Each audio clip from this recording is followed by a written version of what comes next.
যুক্তরাষ্ট্র ও ইউরোপের দেশগুলোর প্রভাব বলয়ের বাইরে রাশিয়া ও চীনের নেতৃত্বে গড়ে ওঠা ভূরাজনৈতিক জোট ব্রিক্স দিন দিন শক্তিশালী হয়ে উঠছে। ব্রাজিল, ভারত, সাউথ আফ্রিকা ছাড়াও ইরান, মিশর, ইথিওপিয়া, আর্জেন্টিনা, সৌদি আরব ও সংযুক্ত আরব আমিরাত এখন পর্যন্ত এই জোটে নাম লিখিয়েছে। এরই মাঝে মালয়েশিয়া ব্রিক্সের সদস্যপদ পেতে আবেদন করেছে বলে জানিয়েছে। শনিবার মালয়েশিয়ায় রুশ পররাষ্ট্রমন্ত্রী সের্গেই ল্যাভরভের 2 দিনের সফর শেষ হওয়ার পরপরই দেশটির প্রধানমন্ত্রী আনোয়ার ইব্রাহিম একথা জানালেন। তিনি বলেন, ব্রিক্সে অন্তর্ভুক্ত হতে জোটের বর্তমান সভাপতি দেশ রাশিয়ার কাছে আবেদন জানানো হয়েছে।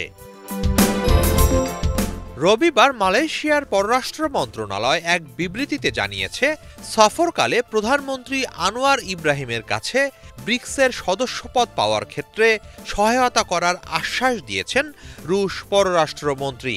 ইউক্রেন যুদ্ধের প্রেক্ষাপটে পশ্চিমাদের বিরোধিতার মুখে রাশিয়া যখন বৈশ্বিক দক্ষিণে নিজের প্রভাব বলয় বাড়াতে তৎপর, সে সময় এই ঘটনা প্রবাহকে বিশেষ তাৎপর্য দিয়ে দেখা হচ্ছে। আনোয়ার ইব্রাহিমের সঙ্গে ল্যাভরভের বৈঠকে ব্রিক্স ছাড়াও প্রতিরক্ষা, সামরিক, বাণিজ্য, শিক্ষা, বিজ্ঞান, প্রযুক্তি, কৃষি, পর্যটন ও সাংস্কৃতিক খাতে মালয়েশিয়া ও রাশিয়ার সম্পর্ক আরও গভীর করার বিষয়ে আলোচনা হয়।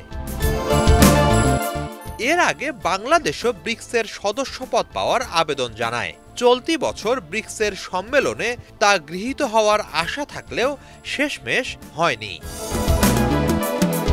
হিজল জোবায়ের, বাংলা ভিশন।